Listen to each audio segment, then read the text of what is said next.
Dice así: el joven Samuel ministraba a Jehová en presencia de Elí, y la palabra de Jehová escaseaba en aquellos días. No había visión con frecuencia. Pueden tomar asiento. Gracias, Señor, por tu palabra. Y doy gracias, hermanos, como le dije hace un momento, por esta oportunidad. Mi único interés en esta tarde es predicar la palabra del Señor. Y que el Señor sea hablando en nuestras vidas. No tengo más interés que el Señor hable primeramente a mi vida y también hable a sus vidas. Aunque ya el Señor lo hizo mientras esta semana y la anterior, la pastora Marta me habló y me dijo que si podía llevar la palabra. Y yo dije, bueno, esta semana voy a estar un poco ocupado. Sinceramente lo estuve, pero esta semana sí le dije al Señor, bueno, Señor, como siempre le pregunto al Espíritu Santo, y es una pregunta que siempre le he hecho, y le digo, Señor, ¿qué quieres decirle a tu pueblo? ¿Qué quieres tú decirle a tu pueblo? Porque yo no tengo palabras que decir, pero el Señor sí las tiene. Amén. Bien, hermanos, antes de iniciar con esta palabra, es necesario ir un momento a la historia, la cual se conecta con este joven llamado Samuel, el cual el Señor escoge para una misión especial y única que realmente trascendió el tiempo de una nación llamada Israel. Cuando nosotros vamos a la Escritura y vamos al libro de Jueces, que va conectado juntamente con este libro, vemos claramente que Israel era una nación que después que había sido sacada de Egipto por mano de Moisés, y luego Dios levanta a Josué como sucesor, nos dice la Escritura que esta nación se encontraba en un periodo llamado, que los académicos lo llamaron como la anfictionía. ¿Y qué quiere decir eso? Fue un periodo o un ciclo donde Israel se encontraba gobernada por jueces o caudillos. Y si nosotros nos acercamos al libro de Jueces por un momento y vamos al capítulo 2 para que podamos ver el contexto de lo que estaba pasando en ese momento, yo quiero pedirle que vayamos a Jueces capítulo 2, el versículo número 9, y vamos a ver que hay una situación que precede a lo que acabamos de leer en capítulo 3 de 1 de Samuel. Y el libro de Jueces, como acabo de decir, es un libro donde nos habla de un periodo de aproximadamente 350 años que duró a través de estos caudillos o también llamados jueces. Pero en el capítulo 2, en el versículo 9, dice la Escritura, y lo sepultaron, hablando de Josué, en el territorio de su heredad. Estoy leyendo en este caso la Biblia textual, cuarta edición, y dice, en Timat Jeres, en la serranía de Efraín, al norte del monte Gaz. Y toda aquella generación también fue reunida a sus padres. Pero después de ellos se levantó otra generación que no conocía a Jehová o a Yahvé, ni las obras que él había hecho por Israel. Entonces los hijos de Israel hicieron lo malo ante los ojos de Yahvé o Jehová, y sirvieron ¿a quién? A los Baales. Entonces el versículo 2 dice, así abandonaron a Jehová, el Dios de sus padres, que los había sacado de la tierra de Egipto, y encaminados tras otros dioses, los dioses de los pueblos que estaban en sus alrededores, se postraron ante ellos y provocaron a ira a Jehová.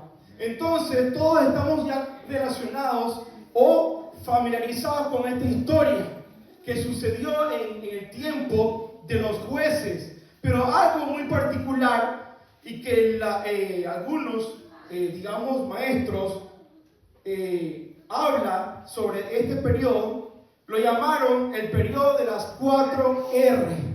Y usted preguntará qué quiere decir eso, sobre qué se trata o qué significado tiene esto las 4 R's. Sencillamente porque Israel desde este capítulo 2 hasta el final, incluyendo leyendo Samuel, el capítulo 2 de Samuel y 3, Israel entra en una decadencia de las cosas de Dios, de las cosas que realmente debía hacer y que el Señor había establecido a través de Moisés. Y esas 4 R's, la primera es la recaída.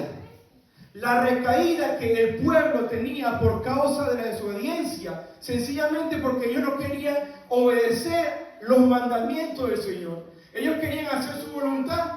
Ellos querían seguir haciendo lo que su mente tenía o estaba en Egipto cuando estuvieron como esclavos. Pero también está la segunda R, que es la retribución. Y esa retribución viene siendo las consecuencias del pecado. Y sabemos que cuando ellos se apartaban de Dios, ¿qué sucedía? Dios los abandonaba, Dios se alejaba de ellos y ellos empezaban a perder las batallas que enfrentaban a través de los jueces. Y el Señor, en su gracia y misericordia, cuando el pueblo se arrepentía, esta es la tercera R, entonces el Señor inclinaba su rostro y levantaba a un juez o a un caudillo para defender a su pueblo, para demostrar que Él estaba con ellos. Sin embargo, ¿qué pasaba? El pueblo se arrepentía y el Señor los rescataba. Pero esto no fue algo momentáneo, sino que fue algo que trascendió por 350 años. Entonces vemos claramente que esta nación, hermano, vivía como un círculo de desobediencia, en otras palabras. Y así se mantuvo esta nación por todos estos años. Y cuando vemos el libro de Samuel, el primer libro, encontramos a un sacerdote llamado Elí. Y vemos que los hijos de Elí no eran unos angelitos, no eran hombres que realmente temían a Dios, sino al contrario, eran hombres que cometían abominación a los sacrificios que debían ofrecer al Señor. Entonces, ¿qué sucede? Elí estaba consciente de toda esta situación. Él sabía que sus hijos estaban cometiendo blasfemia y abominación, pero aún así Elí jamás refrenó esta realidad. Y cuando Dios observa todo esto, el Señor, ¿qué hace? El Señor levanta a un juez, a un sacerdote y a un profeta que se llamó Samuel. Entonces, cuando vamos al capítulo número 3 de 1 Samuel, ¿puedo poner esta? Gracias, perdón. Cuando vemos el capítulo 3 de 1 Samuel, hay algo muy importante, queridos hermanos, que estaba sucediendo. Y acabamos de leer en el capítulo 3, versículo 1, que nos dice la Sagrada Escritura que en aquellos días, ¿qué pasaba? La palabra de Dios escaseaba. Y si nosotros nos vamos al contexto del 2025, considero yo, que no estamos muy diferentes a lo que pasaba en aquel tiempo. Alabado Dios. Creo yo que no, ¿verdad? Así es. Pienso, queridos hermanos, con su permiso, que lo que la iglesia está viviendo en estos tiempos es crucial, es tremendo, hermanos. La escasez de predicadores, de hombres de Dios, hay una gran escasez que ya no se pueden encontrar. Es difícil hoy día ver a un hombre de Dios predicando la palabra de Dios como está escrita. Aleluya. Hermanos, lo que hoy estamos viendo en las redes sociales, en cualquier lugar o en muchas iglesias, es terrible. Los mensajes que están predicando sencillamente se están alejando de la palabra de Dios. El mensaje del Evangelio está siendo mutilado por los falsos maestros, por los falsos profetas y por lo que hoy día se está viviendo. La apostasía, hermano, ya es una cosa que parece que es normal. Y la iglesia no está entendiendo el tiempo que se está viviendo. Nosotros hemos sido llamados, hemos sido sacados de nuestra tierra, no para tener una mejor vida. Si usted lo piensa así, muy bien. Pero nosotros hemos sido llamados y sacados, hermano, y enviados a este lugar con un propósito. Para resplandecer la luz de Cristo. Y para ese momento la palabra escaseaba. Para ese momento el pueblo hacía lo que le daba la gana. El pueblo no temía a Dios. Si vamos al libro de Jueces nuevamente, el último capítulo, fíjense lo que dice el versículo número 25. Y dice claramente: en aquellos días no había rey en Israel. Cada uno hacía lo que bien le parecía. Ellos decían: bueno, no tenemos rey, no tenemos sacerdote, no hay jueces, vamos a hacer lo que queramos. Y ciertamente hoy día es lo que está pasando en la iglesia, o en muchas iglesias. La iglesia está caminando como bien le parece, y no como la palabra lo establece. La iglesia está predicando lo que piensa que debe predicar, y no lo que tiene que predicar a través de la Escritura. Es lo que estamos viviendo, hermano. Hay una escasez en este tiempo. Una escasez que usted y yo debemos percibirnos, hermano, y abrir nuestros ojos y saber lo que vamos a escuchar.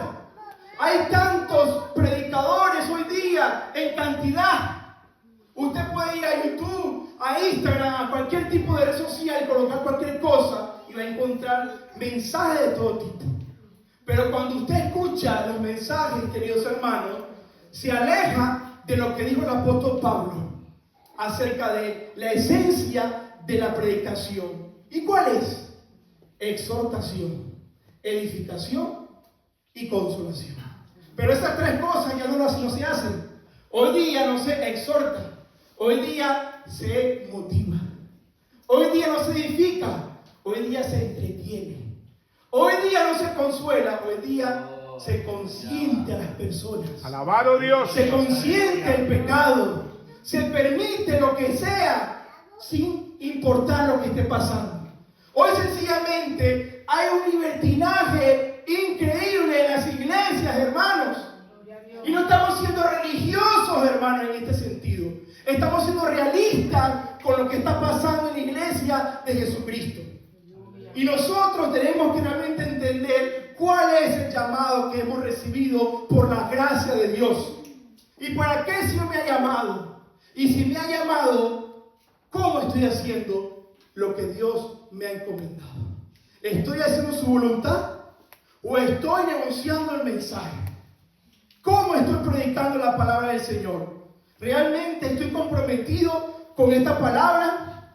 El apóstol Pablo, este hombre llamado por el Señor, este hombre que era un perseguidor de la iglesia, que después de haber sido un perseguidor sabemos que fue convertido en un seguidor de Jesucristo, dijo en 1 Corintios 9:16: porque si anuncio el evangelio, no me es motivo de gloria, porque lo que nosotros hacemos, hermano, es por gracia. Es por gracia, no es por protagonismo, no es para que me vean, no es para que salgan las redes sociales y pongan me gusta o me encantó. Eso no es importante. Lo importante es hacer la voluntad de Dios. Lo importante es que predique la palabra como está escrita, hermanos. Yo no tengo que añadirle a esta palabra, yo no tengo que quitarle, yo tengo que decirla como está allí. Pero hoy día eso no se hace. Y en el tiempo de Samuel, la escasez estaba abundando. Había una escasez increíble. Una escasez, hermanos, que realmente era penosa. Y Elí estaba tranquilo. Elí no hacía nada. Elí le permitía todo. Elí le daba luz verde a todo. Y los hijos hacían desastres con los sacrificios. Pero aún así, el Señor levanta a un heraldo. El Señor levanta a un heraldo, aún en medio de la apostasía, aún en medio de la falta de palabra. Y si vamos al versículo 2 del capítulo 3 dice: por ese tiempo aconteció que estando Elí acostado en su aposento, cuando sus ojos comenzaban a oscurecerse y no podía ver, ¿qué dice después? ¿Qué dice el siguiente versículo? Ajá. pero aún no se había apagado, ¿qué cosa? La lámpara. Aún no se había apagado la lámpara de Dios o de Elohim o de Jehová. Aún había luz. Aún hay luz. Aún hay luz en este tiempo, hermano. Aún la iglesia brilla en medio de la oscuridad. Aún hay luz en medio de la oscuridad. Antes que llegue aquel día, dice claramente el libro de Sofonías, dice la escritura de Sofonías, capítulo 1, y quiero que me acompañen, queridos hermanos. En Sofonías, capítulo 1, versículo 18, y veamos qué dice la escritura. Perdón, versículo 14. Sofonías 1:14 dice: cercano está el día grande de Jehová, cercano y muy próximo. Es amarga la voz el día de Jehová. Gritará allí el valiente. Día de ira aquel día. Día de angustia y de aprieto. Día de alboroto y de asolamiento. Día de tiniebla y de oscuridad. Día de nublado y de entenebrecimiento. Día de trompeta y de algazara sobre las ciudades fortificadas y sobre las altas torres. Día de oscuridad, hermano, y día de tiniebla es lo que viene para este mundo. Día de tiniebla viene para este mundo, hermanos. Pero la iglesia es la que ha sido llamada para brillar como lumbrera en medio de una generación perversa y maligna, hermanos. La iglesia ha sido llamada para reflejar la luz de Cristo, no para esconderla, no para menguar. Al contrario, la iglesia ha sido llamada para resplandecer, hermanos, con el evangelio glorioso de nuestro Señor Jesucristo. Y vemos, hermanos, que Samuel fue llamado con propósito. Samuel fue llamado con un propósito especial. Y Samuel, a través de lo que Dios le entrega, él inaugura un nuevo periodo en Israel. Y todos lo debemos conocer. Es el periodo llamado de la monarquía.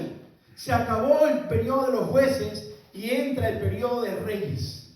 Y sabemos claramente que después Dios levanta a aquel rey porque el pueblo no quería ya que Dios lo gobernara. El pueblo quería que un rey lo gobernara. Fíjense la paradoja. El pueblo no quería ya la teocracia.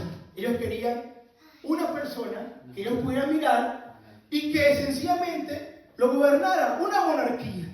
Y así fue. Dios le dijo a Samuel: escucha al pueblo y dale lo que ellos quieran. Y así fue. Se levanta un rey llamado Saúl y después sabemos aquella historia. Saúl no fue un rey muy bueno que digamos, pero lo que sí me llama la atención es que Samuel fue un hombre, hermano, que permaneció fiel a la palabra, fiel a lo que Dios le entrega. Fíjense que si vamos al capítulo 3 de Samuel, vemos claramente que en el capítulo 3 el servicio de Samuel fue reconocido y respaldado por Dios hasta el final de sus días. En ese mismo capítulo, versículo 19 al 20, dice: y fue exaltado Samuel, y Yahvé estaba con él, y no dejó caer a tierra ninguna de sus palabras. Hay un respaldo de Dios en la vida del profeta Samuel. No era cualquier hombre, hermanos. No era un profeta de lo que hoy día se llaman profetas.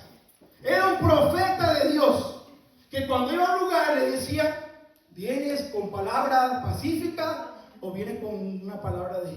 Porque yo sabía que cuando se acercaba un profeta, hermanos, o venía un juicio de parte de Dios o venía palabra de paz. Fíjense el temor que había hacia un hombre profeta de Dios. Eso hoy día, hermano, no sé, creo que hay una gran escasez, ¿verdad? Ciertamente considero que lo hay. Y dice: y todo Israel, desde Dan hasta Beerseba, reconoció que Samuel había sido designado como profeta de Jehová. El pueblo lo reconoció. El pueblo lo respetaba y sabía quién era Samuel. Y aún así Samuel, como todos nosotros, hermanos, en la vida, tenemos quizás momentos duros y difíciles que a veces tenemos que saber qué vamos a hacer cuando Dios nos da una palabra. Y recordemos cuando Saúl se rebela contra Dios y Saúl hace prácticamente lo que quería hacer y agrada al pueblo, se consagra con el pueblo o decide congraciarse, con el pueblo. Aquella historia que está en el capítulo 15, dice la escritura que cuando Dios le da una orden a Saúl a través de Samuel, Saúl en su impaciencia no espera lo que se le había designado.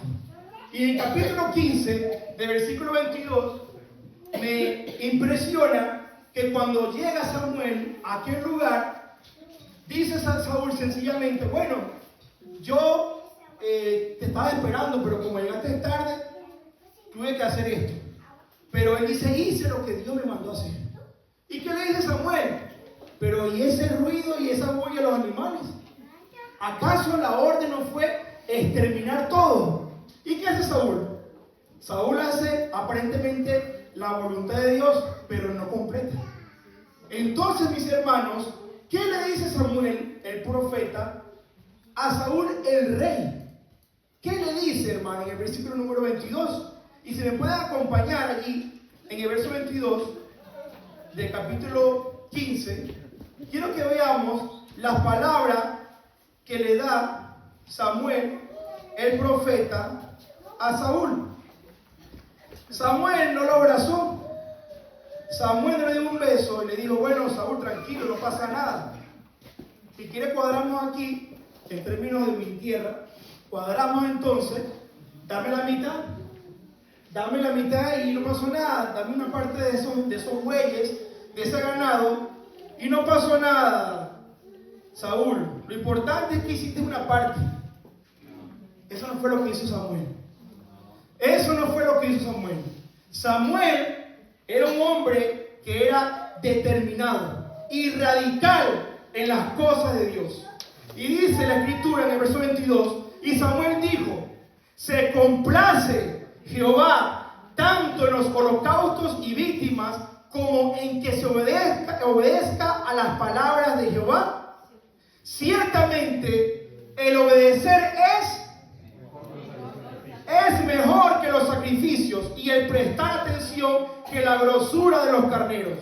Porque como pecado de adivinación es la rebelión y como ídolos e idolatría la obstinación, por cuanto tú desechaste la palabra de Jehová, Él también te ha desechado para que no seas rey. Así de sencillo, hermano, era Samuel. Samuel no estaba jugando, hermano, con la palabra de Dios. Samuel no estaba inventando, no entretuvo a el rey Saúl, no lo motivó, no lo consintió. Como hoy día estamos viendo, hermano. Hoy día sencillamente hay tantos mensajes motivacionales increíbles, hermano, que usted los escucha y, hermano, uno empieza a inflarse, uno empieza a llenarse de ego, hasta de orgullo, porque solamente hablan del hombre, solamente está centrado en el humanismo, pero no está Cristo, no está el Señor, hermano, no está el Evangelio allí, no está el mensaje del arrepentimiento, no está el mensaje del infierno, no está el mensaje del pecado, no está el mensaje de la cruz, no está el mensaje de negarse a sí mismo y tomar la cruz, no está, hermanos. Y es lo que está pasando hoy día, escasez de hombres y mujeres de Dios, hermano. Solo hay un remanente, hermano, en este tiempo, un pequeño remanente que el Señor tiene aquí en España y en el mundo, para que sigamos siéndole fiel a su palabra. Así es. A su palabra, hermano. Porque para eso Jesús vino a la cruz. No para que escuchemos aquellos mensajes que dicen, Dios tiene un plan para ti. Un plan maravilloso. Pero ¿quieres que le diga algo? El plan que el Padre tuvo en la eternidad fue enviar a su Hijo unigénito a una cruz a morir como pecador por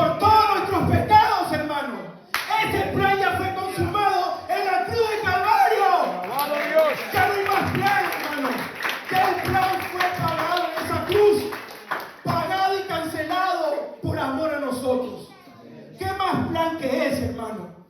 ¿Por qué yo tengo que buscar un plan si ya el plan ya fue pagado y manifestado en la cruz? Y eso es lo que hoy día estamos escuchando. Usted escucha mensajeros diciéndote, Dios tiene un plan para ti, escúchalo. Y la gente dice, oye, pero este evangelio es muy atractivo. Me encanta este mensaje, me encanta este evangelio. Y la gente acepta el mensaje, pero no a Cristo. Y sencillamente vive creyendo que es salvo, creyendo que se va al cielo, hermano, y está de camino al infierno. Hermano, hay que ser realista. Y es la verdad. Alabado sea el nombre de Jesús. Bendito Dios. Santo. Alabado Señor. No estamos hoy día para entretener. No estamos, hermano, hoy día para perder el tiempo. Estamos para predicar el Evangelio. Cristo, nuestro Señor, y los apóstoles anunciaron que venía esto y sucedería. Y sucedió incluso después que el Señor asciende al cielo y se sienta a la diestra del Padre. Pero antes de Cristo ascender y morir en la cruz, Él dijo en Mateo 24, verso 4, y respondiendo Jesús les dijo, mirad que nadie os engañe. Mirad que nadie te engañe. Mirad que nadie te engañe.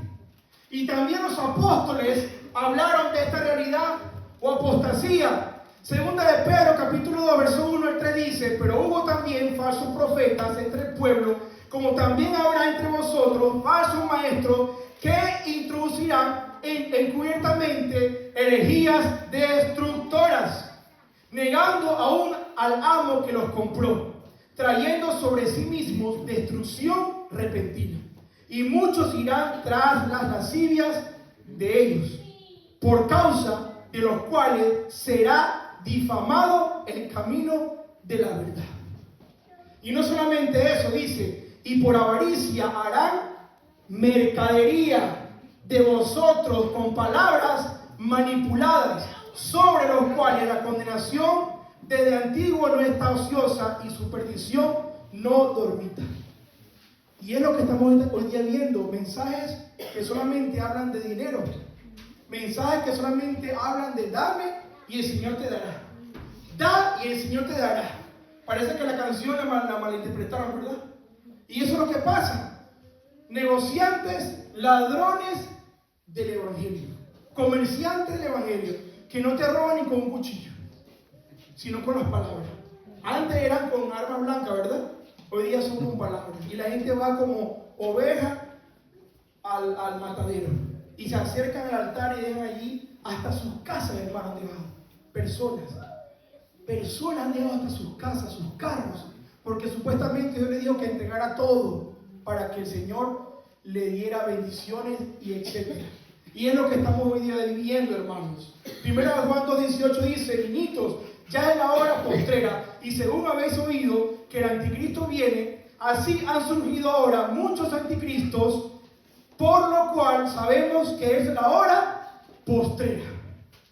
¿Es o no es la hora postrera? ¿Estamos o no estamos en los últimos tiempos, hermano? Medite usted.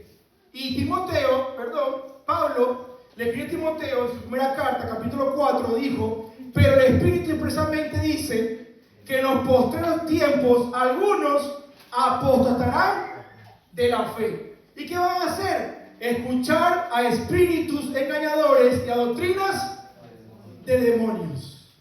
Eso es lo que el Señor llama a esos mensajeros. Falsos mensajeros, falsos profetas, falsos maestros que están y se introducen, hermanos, en muchas iglesias.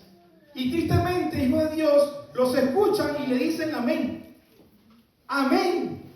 Y no escuchan el mensaje, no meditan, no disciernen, hermano. ¿Y por qué? Porque hay escasez. Hay escasez, hermano.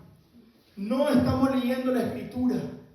Hay iglesias, hermano, y lo digo con todo respeto, que ni siquiera dan enseñanza o estudio bíblico.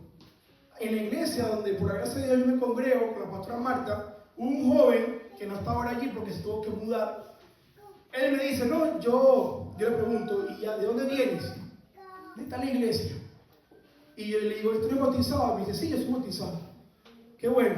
Y cuando conversaba con él me dice, Jesús, yo quisiera hacer un discipulado. Pero dice, ¿cómo discipulado? No entiendo. No, lo que pasa es que yo me bauticé, pero a mí nunca me discipularon. Yo llegué a la iglesia y me bautizaron, así. Y el joven no sabía nada de la escritura. Y así en muchas iglesias hoy día.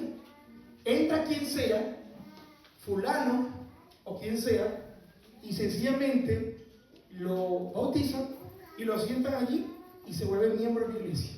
Sin saber de dónde vino, qué hacía. Y nada, no hay, hermano, un seguimiento. Sencillamente, hermano, se están llenando los lugares, los bancos, pero solamente por el dinero. Por el dinero. Solamente, hermano, están haciendo un teatro, pero no están predicando el evangelio. No están discipulando conforme a lo que Jesús dijo. Ir por todo el mundo y predicar el evangelio. ¿Y qué más dijo? Bautizándolos, pero habló también de discipulado. Discipularlos. ¿Dónde está eso hoy día, hermano? No se está discipulando a la gente. No se le está enseñando la palabra de Dios.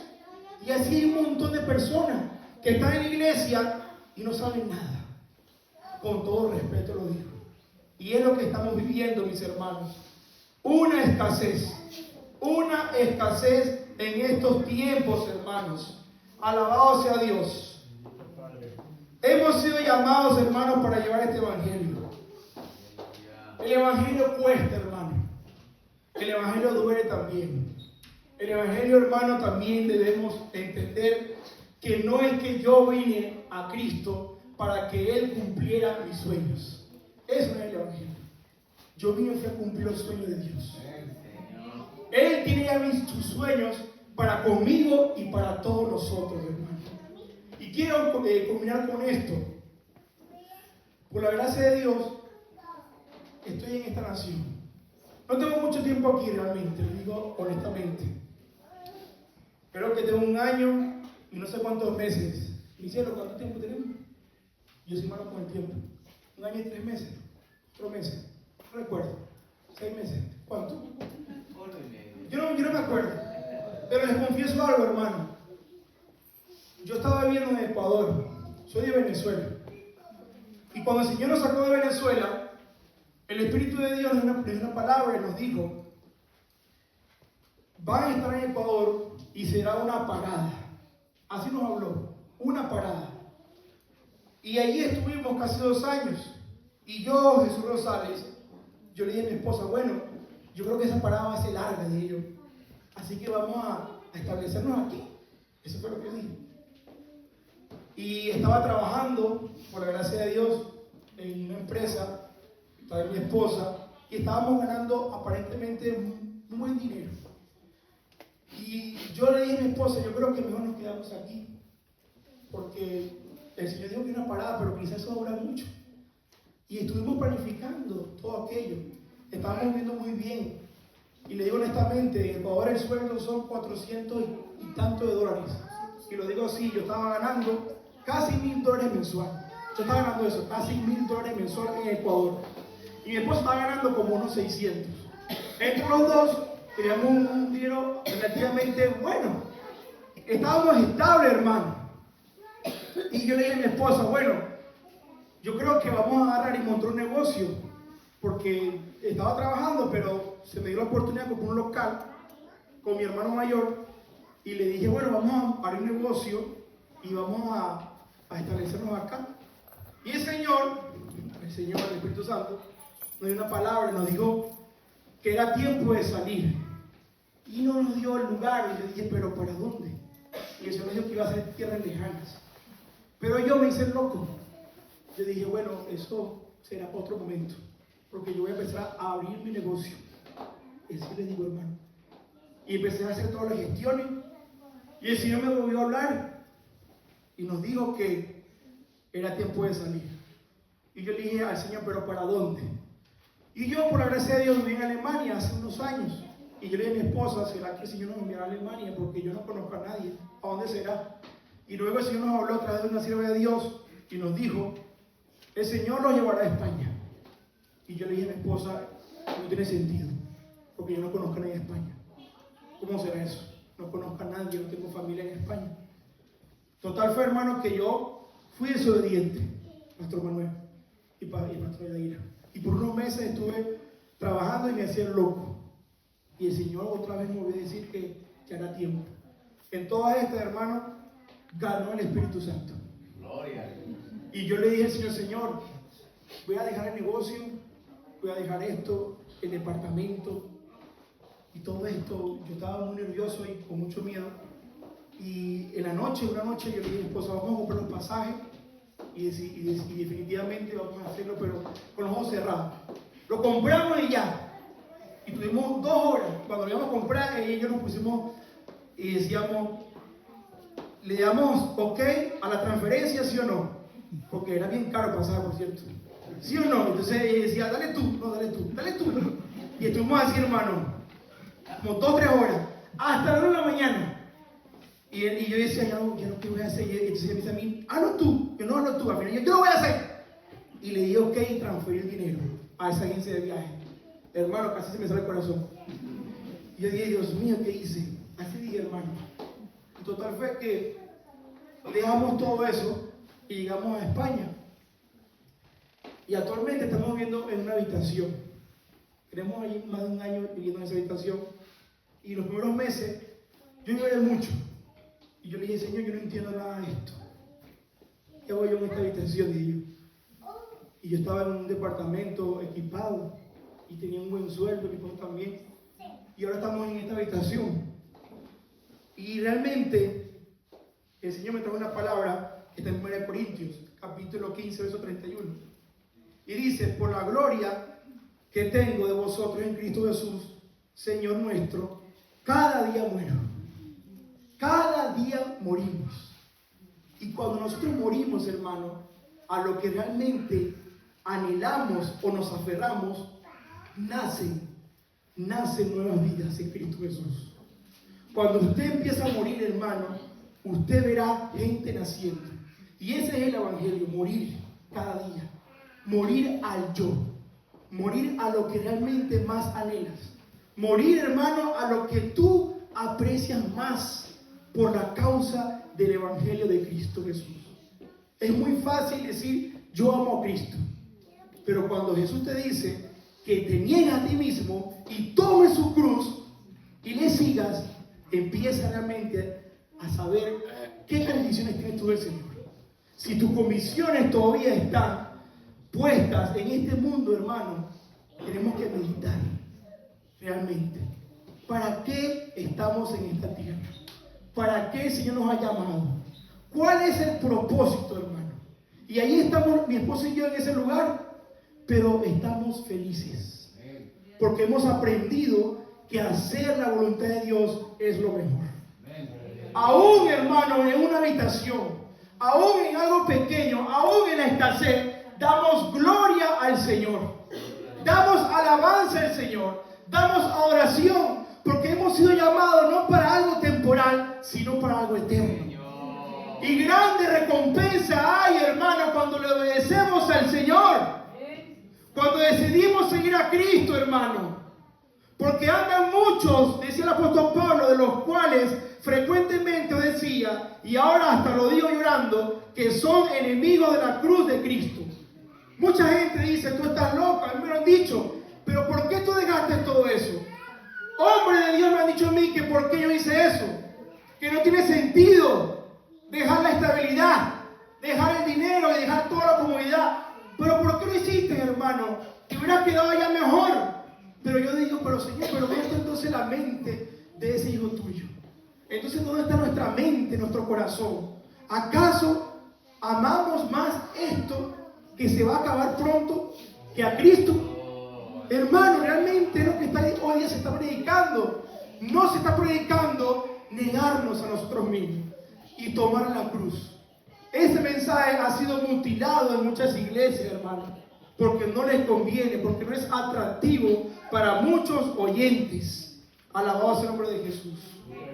Somos hijos de Dios, hermano. No importa si el Señor nos llama si el Señor nos envía a un lugar y quizás no tenemos lo necesario.